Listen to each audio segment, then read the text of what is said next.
Girl, did you go to the same place to have your hair transplant done? Or girl, did you like what you do? Did you go somewhere else? What you do? Right?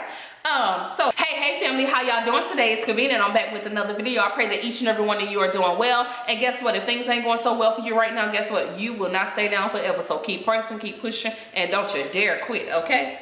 Don't you quit.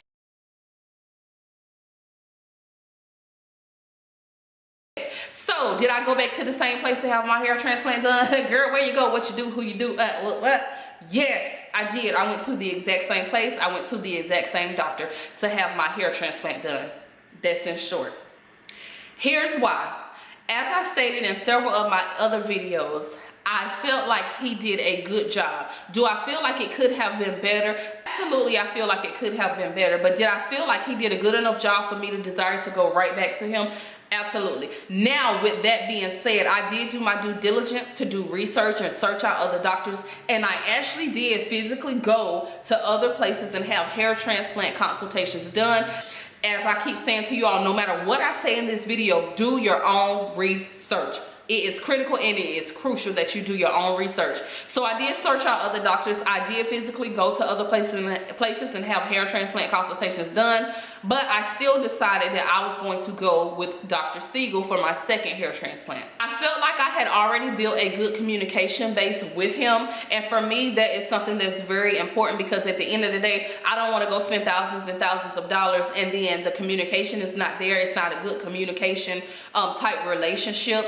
I wanted somebody who was going to be accessible to answer my questions, to answer my concerns before the hair transplant, during the hair transplant, and even after the hair transplant. And I can honestly say that he has been accessible, and he has spoken with me even since my first hair transplant. He was still accessible for me even years later with that hair transplant. And I have already spoken to him and talked to him, and he's called and he's checked on me and everything since I've had my second hair transplant as well. And for me, the communication thing is a very big deal, and I wanted somebody that was relatable. I felt like he understood what the task was, and he understood what it meant to me to make sure I had the result that I desired.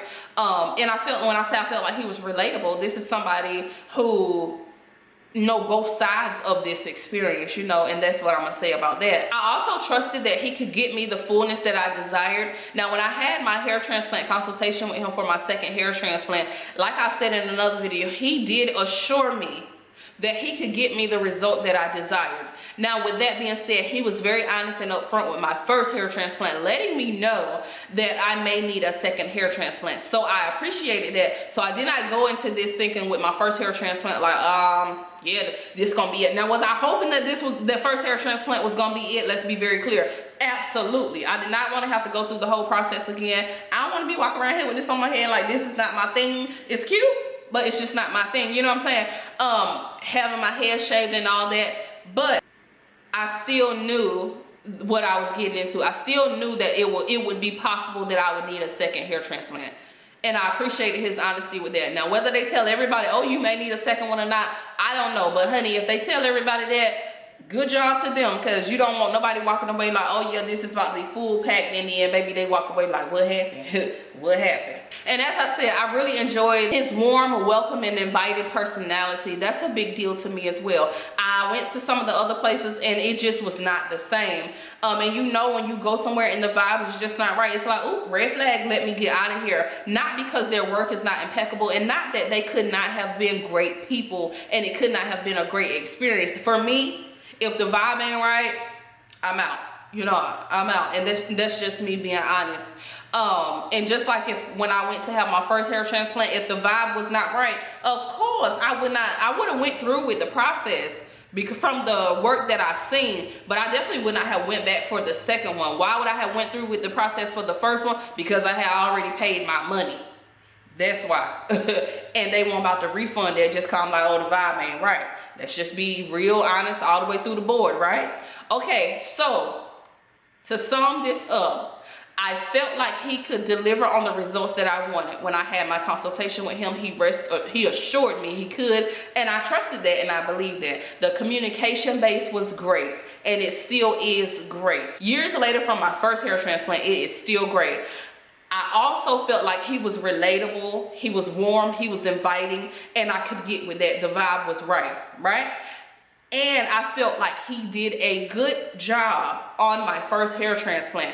So I felt like there was no need to go seeking and to go searching. Although, like I said, I did do my due diligence because I did not want to just be like, oh, well, I already been here before, this familiar. But one thing I will say, I went where it was going to be right for me. Now, yet again, I'm going to say, please, I don't care what I say. I don't care what nobody else say who videos you watch.